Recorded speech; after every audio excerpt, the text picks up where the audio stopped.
All right, so let's just talk for a moment about renaming things. One of the last thing that happens in this so far is that I have an empty that's created.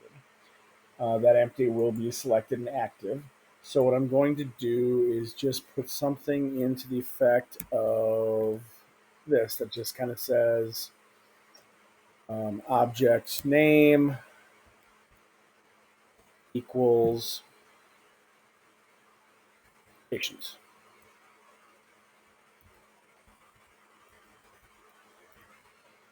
Okay. I think while we're at it, the other thing I probably do is maybe I do the same thing with the nose tip as well.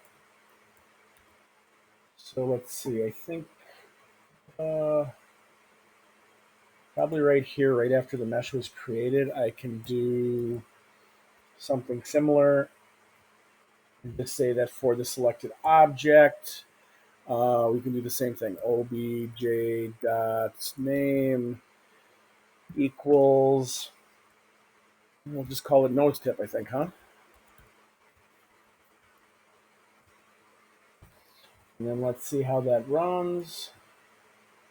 All right, so what do we have? I have got everything is selected.